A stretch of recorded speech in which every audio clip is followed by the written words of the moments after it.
BPN. Pertanyaannya, kesalahan itu kenapa baru 1 tahun disampaikan oleh BPN?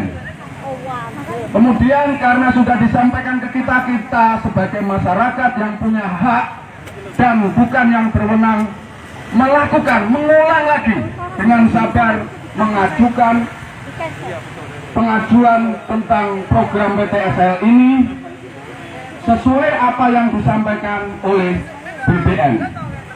Kemudian pengajuan itu kita sampaikan. Ternyata setelah 1 minggu berikutnya kami datang di BPN mempertanyakan bagaimana pengajuan kami, penyampaian kami tentang pengajuan PTSL. Ternyata dari BPN menyatakan bahwa tanda tangan kepala desa di-scan. Loh, ini bagaimana? Yang nge-scan itu kepala desa, seharusnya BPN yang berurusan dengan kepala desa. Kenapa harus masyarakat peserta yang dipersalahkan atas scan itu? Ini yang luar biasa. Sekali lagi dari indikasi ini, bukti petunjuk di dalam proses hukum ini sudah jelas bahwa BPN terlibat dalam penghambatan PTSL di Desa Ngepung dan Lombok. Kemudian atas dasar itu, mungkin bahasanya nih, kenapa kok nggak mengadu ke penegak hukum? Nah ini penegak hukum, jejer di depan untuk kejaksaan, untuk pengadilan, jejer di depan, dengar. Apakah intel kejaksaan tidak tahu? Tahu. Kenapa tahu? Ada beberapa yang sudah ditangkap. Warjeng, Katerban, sama-sama di penjara sama saya, Lurah Katerban. Tapi cariknya enggak. Karena apa? Cariknya masih bisa setor. Setelah 3 tahun kemudian, saya saksi, saya tahu, sidangnya saya tahu. Saksinya termasuk kepala desa Pak Subur terbang. Akhirnya setelah entek duwi tarik, baru cari saiki dilebokne, boleh dicek di LP. Ada cari terbang. Jadi kalau kejaksaan tidak tahu, penegak hukum tidak tahu, omong kosong, bohong. Bajingan. Ini jelas. Nah kemudian karena kami tidak mau mengadukan ke penegak hukum baik di kejaksaan maupun tipikor lagi, tipikor lebih tidak beres. Saya saksinya, saya datang sendiri berbagai kasus ngelawak, terang-terang terpenuhi alat bukti Dewi Gorono, akhirnya jadi tempe bosok. Ada masuk di YouTube kelihatan kok gak diizin. Yang terakhir tentang ketidakpercayaan kita dengan penegak hukum apa? Nopi wis kita omong nenek bajingan sejak 2 tahun yang lalu, baru saja ditangkap, ya enggak? Dan ternyata apa yang kita katakan bajingan betul apa tidak? Betul, saya masuk penjara, putusannya 7 tahun, bajingan mana? Bajingan. Malah boy bajingan. Tadi tidak omong kosong. Saya boy bajingan. Ini kita pastikan sama dana desa, gak korupsi.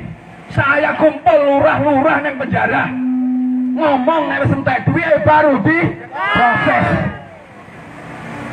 Sing masuk ki padha karo sing urung masuk. Mergo tarikane ya padha. Kanggo omah kula nenek, kanggo omah etan enek. Jadi aku kok di penjara nih. Semakin saya di penjara, semakin tahu kebobrokan penegak hukum. Karena saya hari-hari data. Kasus yang ini, putusan yang ini. Kasus yang ini, putusan yang ini. Bayarnya piro? Aku roh. Enek tak tulis datanya jenenge bini. Boleh dicek. Karena itu adalah arsip negara. Boleh dicek di Menkumham, orang-orang yang di penjara, yang mantan-mantan narapidana itu ada datanya sama saya. Ada 86 orang. Jadi sekali lagi, kenapa kita tidak mengadu ke penegak hukum? Karena kita sudah tidak percaya dan krisis kepercayaan di Nganjuk. Kasus di Nganjuk yang nangani adalah Mabes Polri. Lha apa kerjane polisi di Nganjuk? Apa kerjane penyidik di Nganjuk?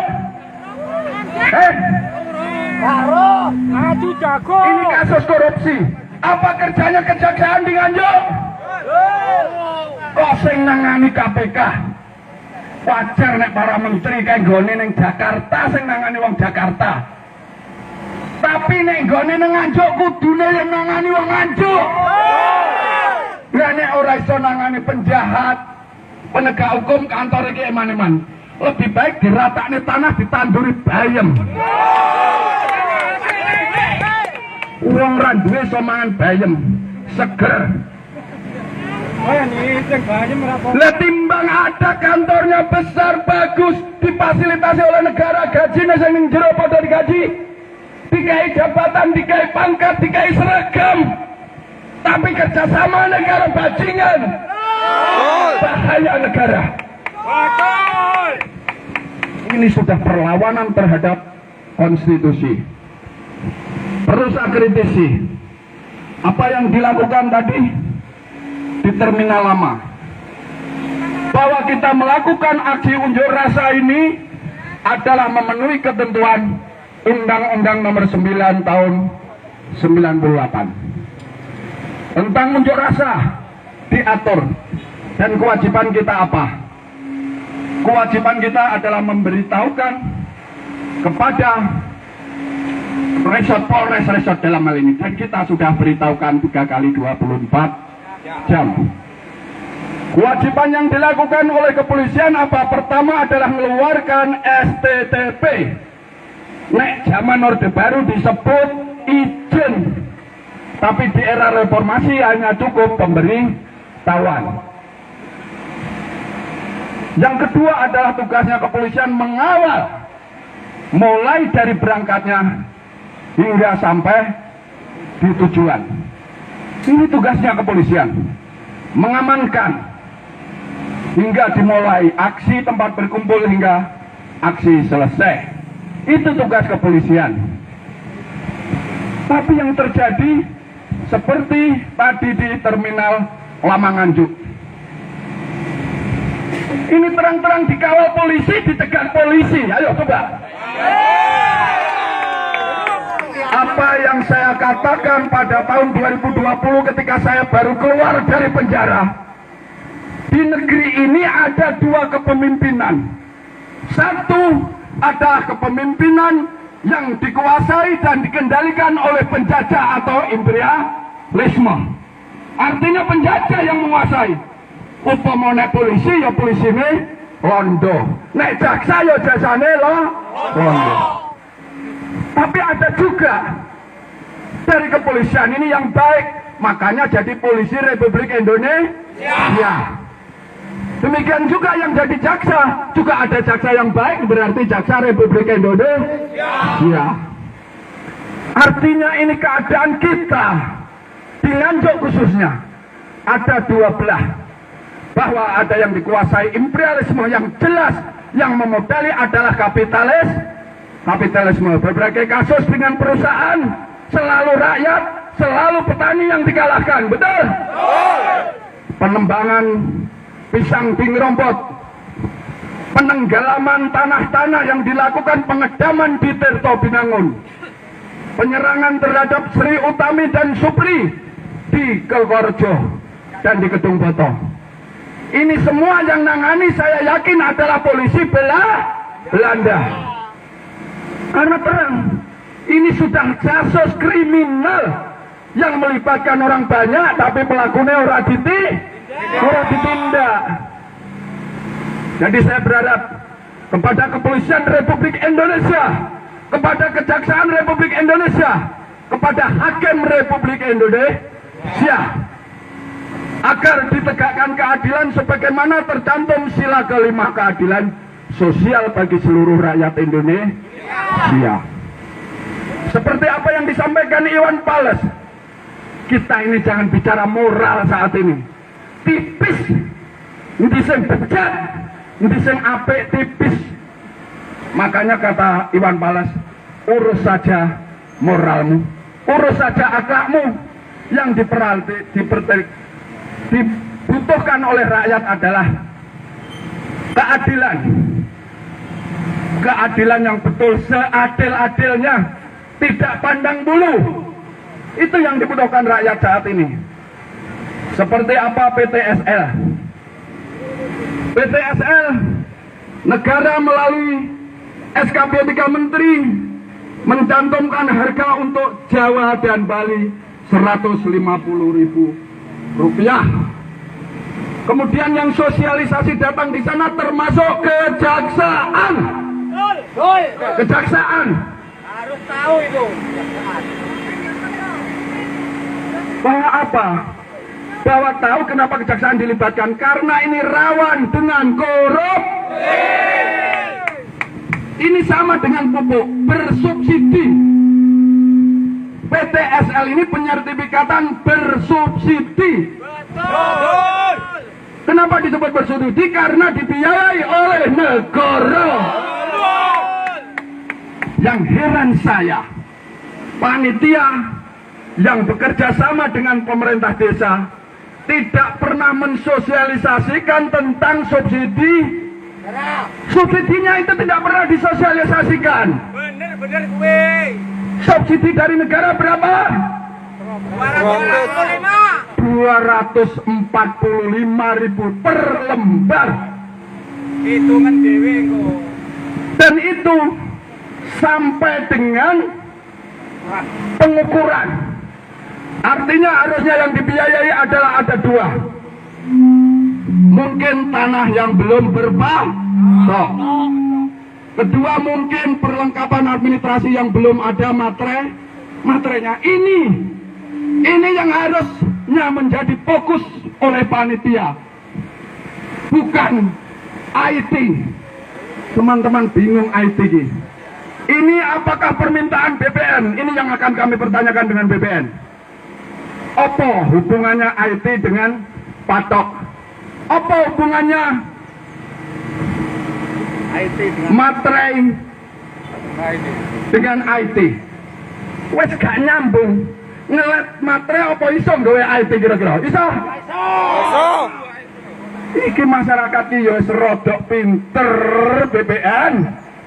Nek kowe biyen dadi sarange korupsi, saiki ayo berubah. Wes di stop. Sing biyen melok pemerintah Londo ayo padha melok pemerintah Indonesia.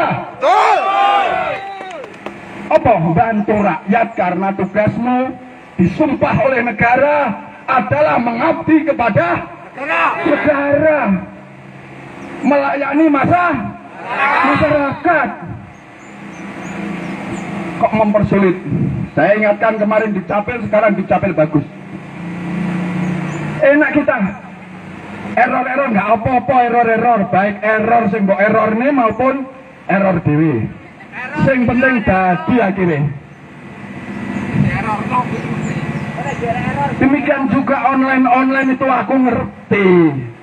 Error itu iso di errornya karo error dewe. Permainan. Di desa juga ada calok. Yo calok KTP, yo calok macem-macem. Termasuk calok gawe sertifikat. Saya pada tahun 1983 saya sudah mendapat pendidikan untuk bagaimana masyarakat membuat sertifikat. Saya mendapat pendidikan di PDI pada waktu itu. Jadi saya sangat paham betul tentang ini. Saya sangat paham betul. Jadi sehingga jangan macam-macam kalau di ngepung. Kalau di desa lain, kalau masyarakatnya mau, kalau lembaga swadayanya juga menerima, silahkan. Tapi kalau di ngepung, jangan. Jangan. Sepanjang saya masih hidup, tidak boleh terjadi itu di ngepung.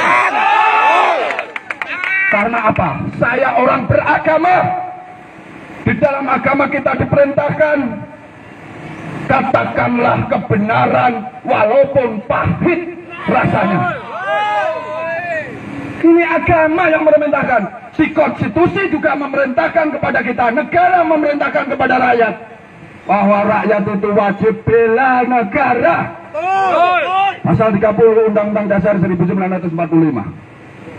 Artinya kita mendapat kewajiban kepada negara untuk membela negara sesuai dengan kapasitas kita. Tidak mungkin saya bawa senjata kayak polisi, tidak mungkin saya bawa senjata seperti TNI, tidak mungkin saya pakai seragam kejaksaan atau seragam pengadilan, tetapi saya pakai seragam yang kita darahkan adalah Forum Peduli Masyarakat. Betul. Saya pernah ketemu salah satu pengamanan nasional waktu itu di Serikat Buruh. Wah, Pak Suyadi memakai seragam kebanggaannya. Saya bilang iya, pasti saya pakai seragam kebanggaan saya ini. Demikian juga saudara-saudara polisi, saudara-saudara jaksa, saudara harus pakai seragam kebanggaan Anda. Ketika apa? Ketika melakukan tugas negara. Dan saya akan memakai seragam ini ketika melakukan tugas Forum Peduli Masyarakat. Betul. Artinya sekali lagi seragam kebanggaan. Saya tidak merasa ini lebih rendah dengan seragam kejaksaan. Saya tidak merasa merendah ini dari seragam kepolisian. Saya tidak merasa rendah dari seragam TNI. Ini seragam kebanggaan saya. Karena negara mewajibkan berjuang itu tidak harus di kejaksaan, tidak harus di kepolisian, tidak harus di TNI, di mana-mana seluruh wilayah Republik Indonesia. Bahkan pejuang seperti kita ini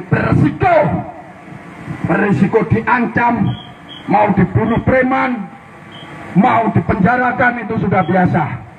Dan saya yakin seorang pejuang kalau dipenjara itu sama dengan dipupuk. Semangatnya semakin menyala. Saya tidak pernah sedikit pun merasa menyesal dipenjarakan, karena saya tahu ini penuh juga rekayasa dari kejaksaan juga. Betul. Saya sekali lagi, apa yang saya katakan, saksinya siapa saya, buktinya siapa saya. Ayo, mau digantung saya di mana? Siap saya. Demi rakyat, umumkan sama rakyat, Suyadi digantung karena menjahat, karena ngeritik kejaksaan, karena ngeritik pengadilan, karena ngeritik polisi. Suyadi makanya digantung. Itulah pemerintah Belanda. Dr. Mungin Siti di Manado, ketika diminta banding, apa Dr. Mungin Siti? Saya tidak mau banding dengan penjajah, karena pada waktu itu pengadilannya adalah Belanda. Dr. Budi di Manado mengatakan, saya mau diadili oleh pemerintah saya, yaitu pemerintah Indonesia. Dan saya rela digantung dan dihukum mati oleh penjajah, karena anak cucu saya dan orang-orang akan mengenal saya sebagai pejuang dan pahlawan. Betul? Dan itu terjadi kepada Dr. Mungin Siti. Sekali lagi saya tantang, gantung saya pemerintah Belanda, gantung saya kejaksaannya Belanda, gantung saya pengadilannya Belanda. Tapi saya siap mati karena negara saya. Perang itu dong. Jadi teman-teman, ini jelas. Apakah ini tidak tindak pidana korupsi? Ayo, saudara ini kejaksaan baca. Ini alat IT apa tercantum di sini? Tidak ada. Di luar restribusi itu adalah pungli. Betul. Buka di YouTube, buka di Google. Di luar restribusi adalah pungli. Pungli adalah salah satu tindak pidana korupsi. Kalau ini yang melakukan panitia bisa saja masuk tindak pidana umum karena dia bukan pejabat negara. Bisa saja dia melakukan tipu daya terhadap peserta lelang di Ngepung. Tetapi kalau ini ada keterlibatan aparat desa, maka ini adalah korupsi. Kenapa? Aparat desa menyalahgunakan jabatan dan kewenangannya. Itu adalah tindak pidana korupsi. Jadi sekali lagi, karena saya pemerintah Indonesia dicetak oleh Undang-Undang Indonesia. Tapi kalau kau dicetak dari Undang-Undang Belanda, saya pastikan saya satu kata melawan. Setuju? Hidup Ngepung, hidup Merambat, hidup Pelangatan, Ngepung, Babatan, Merambat. Kita harus wani. Mergo negara iki biyen nek ra nek wong wani, nek kabeh pengecut, nek kabeh pengkhianat, awak dhewe ora iso nggo sepatu mengkilat. Kita bisa berdiri sampai hari ini karena negara kita ini sudah dimerdekakan oleh para panding pater, para pejuang. Walaupun Bung Karno dihukum dari pulau ke pulau, tetapi akhirnya dia menjadi proklamator Republik ini. Jadi kalau saudara-saudara ada pilihan mau jadi pengecut dan pengkhianat negeri, atau memilih menjadi abdi negara pejuang bangsa, pilih mana? Pejuang negara. Karena kalau mau menjadi pengkhianat cukup korupsi. Kalau menjadi pengkhianat cukup membebaskan korupsi, membebaskan penjahat. Tetapi kalau ingin membela negara seperti perintah konstitusi, maka kalian harus mengikuti SKB 3 Menteri. Karena apa? Ini adalah negara. Ini adalah para bajingan. Para bajingan. Makanya setelah dari kejaksaan nanti, maka kita akan tahu jelas siapa para pelaku kemauan ketua panitia 450. Nanti kalau memang ini dilakukan oleh panitia murni, maka BPN harus bisa tegas bahwa panitia ini dibatalkan dan kemudian dipilih panitia yang baru. Terutama adalah panitia yang melaksanakan tugas negara. Tugas negara 150.000. Tapi jika nanti ditemukan dari hasil rapat dengan Bupati ada keterlibatan pemerintah, maka kita habis ini melapor kepada kejaksaan. Jadi kita habis ini lapor ke kejaksaan, melaporkan aparat negara telah menggunakan jabatan dan kewenangannya. Mungkin sementara itu yang bisa kita sampaikan. Kurang lebihnya mohon maaf. Akhirul kata wabillahi taufik wal hidayah. Wassalamualaikum warahmatullahi wabarakatuh.